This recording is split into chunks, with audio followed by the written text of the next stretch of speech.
everyone, so today we are going to study about the concept about what is inverse trigonometric function. हम इसको कैसे solve करते हैं, हम इसे कैसे फाइंड आउट करते हैं. Clear.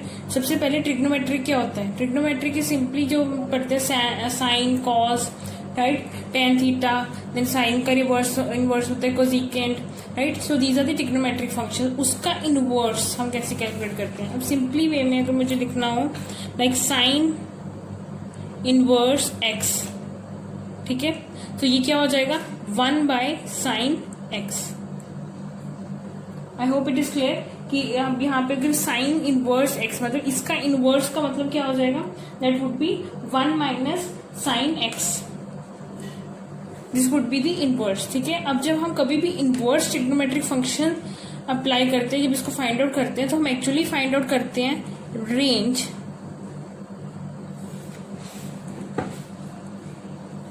within which principal value lies. Range within which principal value lies. So actually जब हम किसी की inverse trigonometric function find out करते हैं, so we are actually finding out the range within which that principal value lies. So this is inverse trigonometric function. Let us try one question and so that our concept becomes more clear. So I'm going to the first exercise and trying out the first question, which is the first one, which says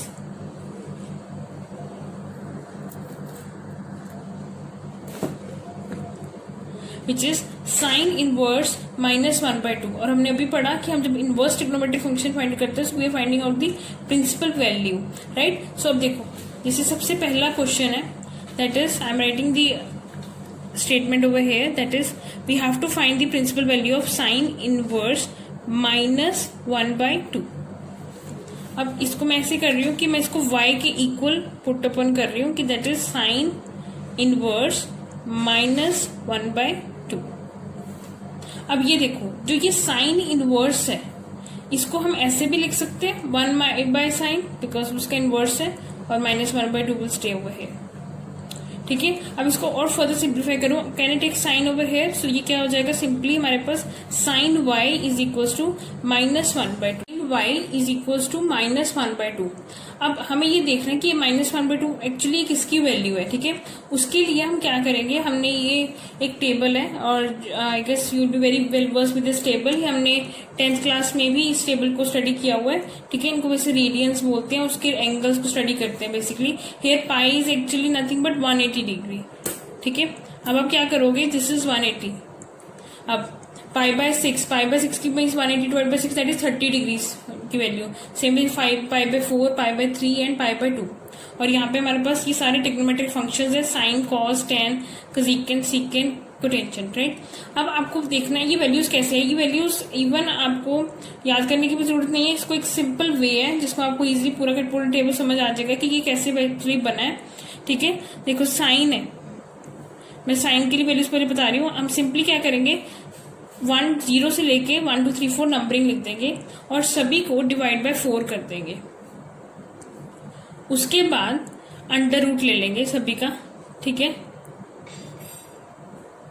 अब देखो ये value क्या आ जाएगी, 0, जो actually 0 की ये है, that is 0 again. अब इसकी वैल्यू क्या आ जाएगी, दिस वुड बी 1/2. 30 डिग्री की क्या वैल्यू है, 1/2, जैसे कि हम यहाँ पे देख सकते हो. अच्छा, नेक्स्ट की क्या आ जाएगी, √2/2. सेम वे पाई/4, ये 45 डिग्री की बोले तो वो कितनी आ जाएगी, √2/2. Next is this would be √3/2 and next would be 1. देखो ये सब साइन की वैल्यूज हैं, और यही आप देख सकते हो कि यहाँ पे आपके पास साइन की वैल्यूज है. फॉर कॉस कुछ भी नहीं करने की जरूरत. ये साइन की जो वैल्यूज लेफ्ट टू राइट है, कॉस की सेम है, वो हमने बस उसको जो हमने यहाँ से राइट की वैल्यूज पहले लिखी है, और वी आर गोइंग, हम उसको पीछे से नोट डाउन कर रहे हैं सिंपली. अच्छा, टेन हमें पता ही क्या होता है, that is sine upon cos. तो साइन अपॉन कॉस करेंगे तो हमारे पास टेन की वैल्यू भी आ जाएगी. कोसेकेंट क्या होता है, साइन का रेसिप्रोकल. सीकेंट क्या होता है, कॉस का रेसिप्रोकल. और कोटेंजेंट क्या होता है, टेन का रेसिप्रोकल. तो उस बेसिस पे हमारे पास ये वैल्यूज भी आ जाएंगी. So this table is very easy to make, और आप उसको वैसे ही हम विद प्रैक्टिस ही हमें फिगर्स याद हो जाएंगे. अच्छा, अब जैसे यहाँ पे क्या है, -1/2. ठीक है। अब आप देखो जो -1/2 साइन में 1/2 कहाँ पे आ रहा है, it's at π/6। This means minus sign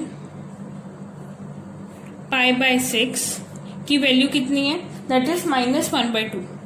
ठीक है, ये मैं इसको ऐसे भी लिख सकती हूँ, sine -π/6 is equals to -1/2। Clear. अब हमें ये पता चल गया कि साइन -π/6 की वैल्यू कितनी है, -1/2। बट आप सबसे पहले एक और चीज नोट करो, जो हमने सबसे पहले पढ़ा था कि इनवर्स क्या होता है, एक range. So we need to see the range. अब for checking out the range, this is the table of principal value जो आप अभी की एनसीईआरटी मैथ्स बुक्स में गिवन है। But even if you can, but you need to memorize this table. अब इसमें simply देखो साइन इनवर्स, साइन इनवर्स की रेंज कितनी है, -π/2 to π/2। अब इसको लिखना भी है क्वेश्चन में, दैट वी नो दैट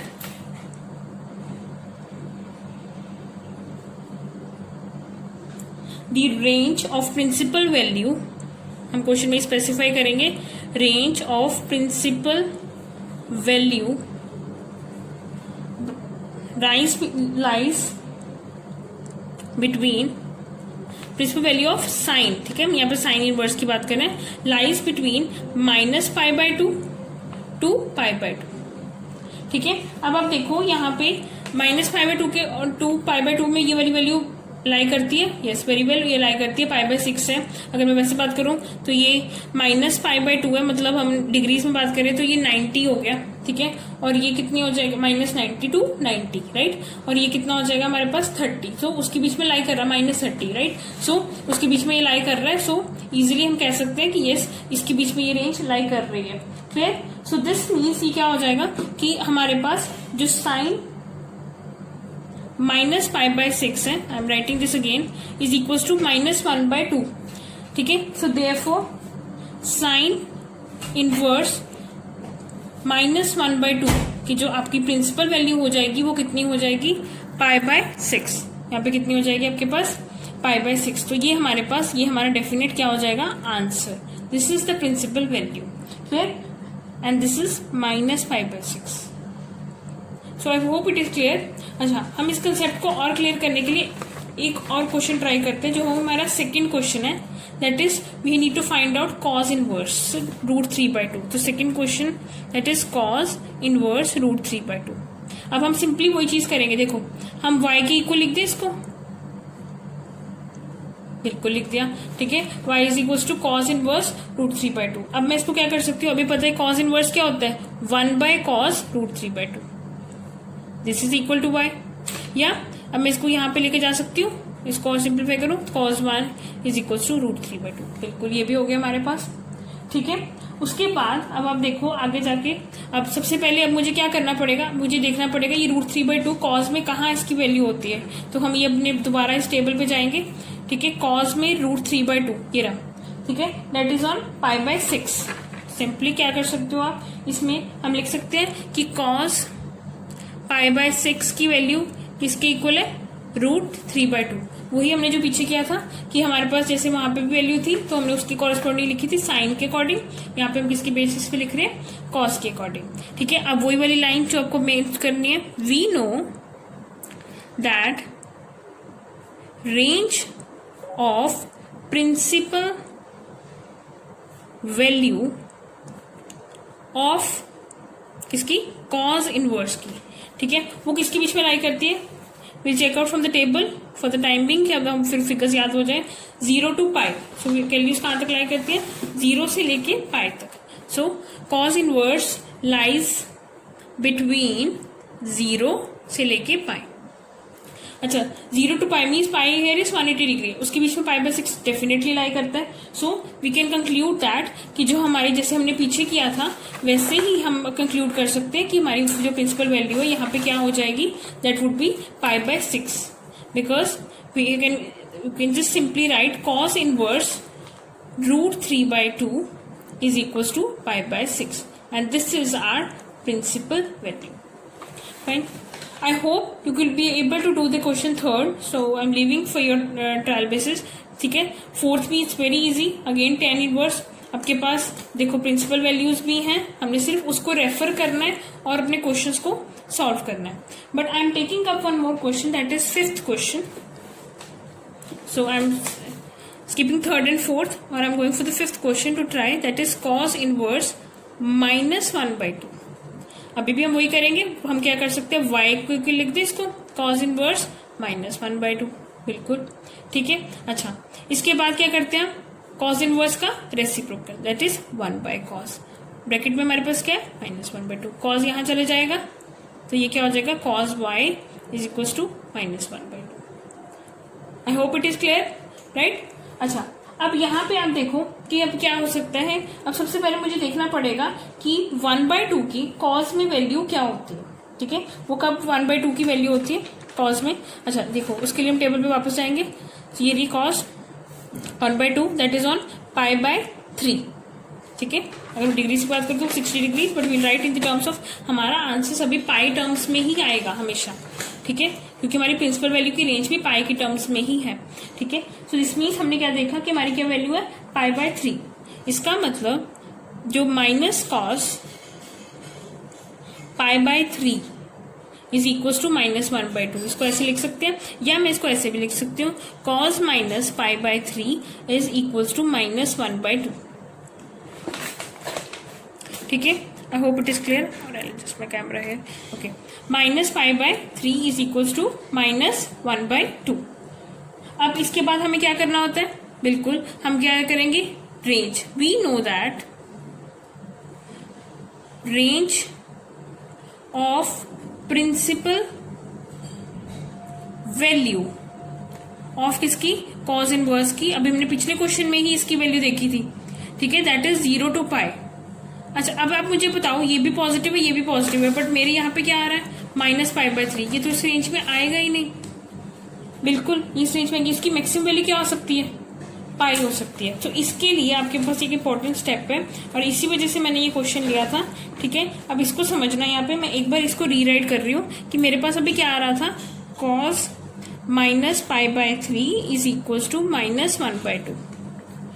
ठीक है, अब आप देखो कि ये वैल्यू तो रेंज पे लाई नहीं कर सकती, हम उसको उसकी विद इन रेंज लेकर आना है. तो हम क्या करेंगे, इसकी मैक्सिमम वैल्यू कितनी है, हमेशा यही करते हैं हम उसको, क्योंकि pi is the complete radian, so pi में से हम माइनस कर देंगे. मतलब ऐसे cos π - π/3.